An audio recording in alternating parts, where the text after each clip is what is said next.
féin a Pearse Doherty. Garmaigad a Harley agus an party Sinn Féin in Aidan and Billy Shaw. We oppose this bill. A rainy day fund is a concept I'm sure most people instinctively agree with, and if there was a proposal to establish a real rainy day fund before us, I would give it serious consideration. But the truth is we don't have such a proposal before us in the Dáil this evening. A rainy day fund would be truly counter-cyclical in that it would both remove money during times of growth, as this fund would do, but also would allow that money to be re-injected as a recession hit or growth slowed. And that is where the crucial flaw in this scheme and this legislation is. It lets you put away money but doesn't really allow you to take it back out. And we also have to consider where our economy stands at this point in time. The government is asking us to support putting money away that could be used to build homes, that could be used to open hospital wards, that could be used to support new creches where they're desperately needed, and in many, many other areas. The EU Commission, the IMF and others have all pointed out to the lack of infrastructure in housing, especially as representing major threats to our economy. So we must ask ourselves whether moving €8 billion into a fund that can't be reopened is the best use of money at this time, or indeed any time. Because that's the reality. It's a fund that can't be spent tomorrow when times are bad, and which reduces our capacity to catch up on infrastructure that is needed today. There is also a very real question as to why this legislation explicitly opens the door for this fund to become another bank bailout fund. And this is in black and white in our legislation. It is stated very clearly that one of the criteria under which this fund can be accessed is for exactly that purpose. And it goes on to say, preventing potential serious damage to the financial system in the state and ensuring the continued stability of that system.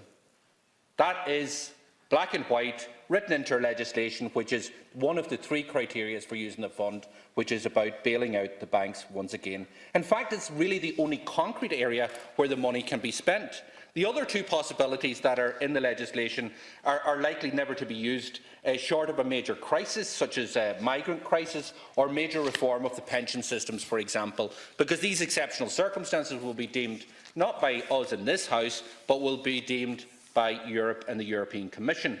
I suspect Minister Donoghue is relying on people failing to differentiate between a nice-sounding scheme like a rainy day fund and this fund, which, when we get into what the legislation actually says, can only be read as a bank bailout fund in the making. And I'm sure a bill called the Bank Bailout Fund would get a lot more difficult to pass through this House in the Seanad, and rightly so. But there have been other claims made in relation to the establishment of this fund also. One of them is that it will tackle the issue of overheating, for example. So let's examine that claim just for a moment. First of all, we must note that the CSO figures show again a very, very modest level of inflation in the economy, not exactly evidence of imminent overheating. But the idea that moving some money into this fund will prevent overheating simply doesn't stack up. The greatest sectoral source of overheating within the Irish economy is in the property market, which has experienced ever-growing rises in housing and property prices and an ever-growing demand within the city of Dublin and its environments and other cities. The source of overheating within the Irish housing market is best addressed through increasing the supply of housing in the market, a policy which is inhibited by a supply and skills problem within the labour market. The biggest threat from construction, however, is not residential, it is commercial property, as consistently pointed out by the Fiscal Council, and nothing in this bill will reduce the threat of this in any way. The skills gap is a threat to the economy too, as has been pointed out time and time again. Yet today we're being asked to siphon away £500 million each year, which should be used to build creches and educational facilities so that our population can be trained to fill the gaps and parents, especially mothers, empowered to return to the labour market if they so wished. We know about the threat of climate change to our economy and to our world, yet there is no possibility that this fund could be utilised to bring about a green industrial revolution that is badly needed. The risk a rainy day fund seeks to address is therefore best combated by transitioning the Irish economy from one which is dangerously exposed to global markets to one which possesses a stable economic base. Such a transition would require sustainable investment in infrastructure and in skills and in the renewable energy and industry strategy. And let's not forget that we have a strategic investment fund that can be directed to make interventions and investments on a commercial basis. It has $8.9 billion of resources available to it. It is a sovereign fund investing and accumulating for the people. But how does this proposal in any way improve on that, the proposal before us tonight? The reality is all it does is it raids the strategic investment fund to lock away money from what is needed at this point in time. So if the aim is to tackle overheating, this is a very bad policy choice. And simply the excuses don't stack up, Minister. This is a bill about championing austerity, about normalising homelessness and third-rate infrastructure.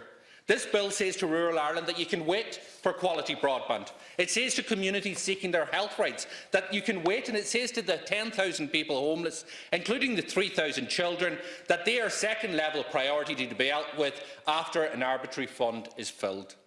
So let's not forget that we have fiscal rules that were championed by some parties in this House, supposed to keep us on the straight and narrow. For Sinn Féin, we have always said that those rules are too restrictive and conservative.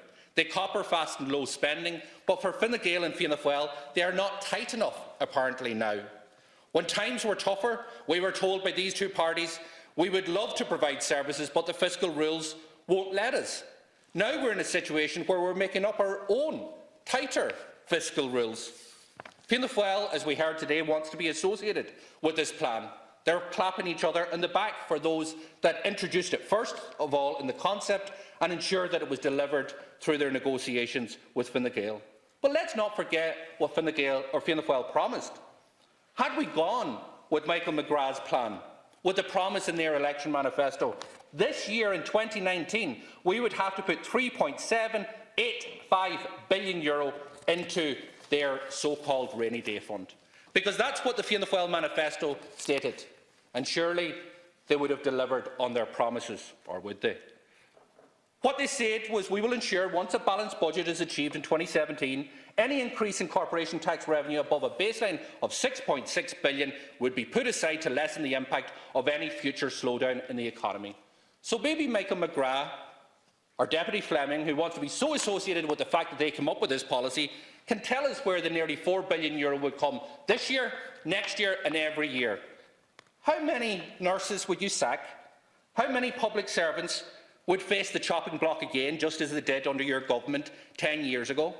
How many social welfare payments would be cut under your policy? Because this is policy on the hoof, and this was what it was all about. It was try to rehabilitate Fianna Fáil away from the fact that they were the party and government that drove the economy off the cliff, and with it drove tens of thousands of our brightest in their breasts to the four corners of the world.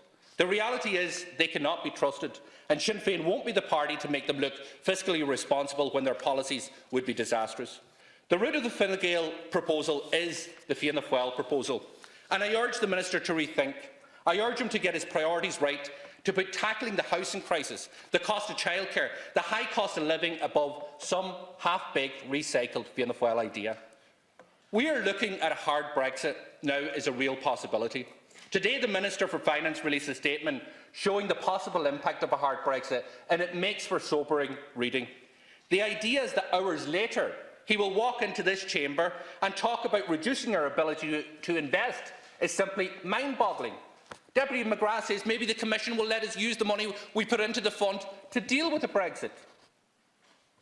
If there's a hard Brexit, it's going to happen before a penny goes into this fund, and the idea you would lock money away in this fund and then hope that the Commission would allow us to use it in relation to Brexit is absolutely daft.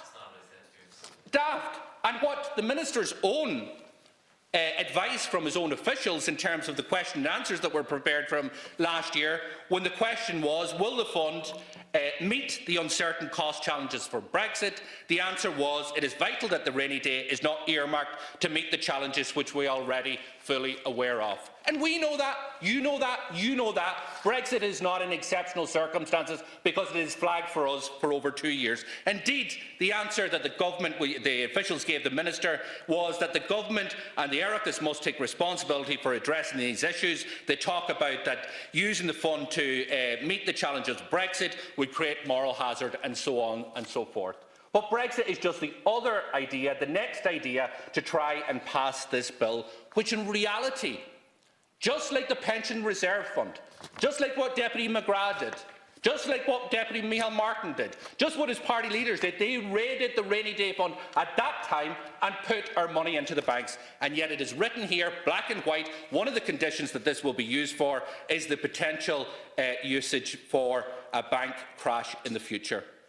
The idea that the Minister can walk into this chamber and talk about reducing our ability to invest is just simply mind-boggling. Does the Minister not see the connection between A and B? A hard Brexit is all the more reason to keep our options open and to be ready to step in with genuine counter-cyclical investment policy if and when it's needed. So at 3 o'clock the Minister told us the level of economic activity will be around 4.5 percentage points lower than our existing trajectory over the medium term. This aggregate figure hides an even larger hit to our economic activity in labour-intensive sectors such as agri-food and indigenous small and medium-sized enterprises. And then at 6 o'clock, he enters the Dáil and asks us to support a bill that would drastically reduce our capacity to respond in sectors like agri-food and to protect our SMEs. There is simply no joined-up thinking in this policy. We know from the Minister's own briefing that the rainy day fund cannot be used to meet the challenges of Brexit. It is there in black and white. We have it through the FOI.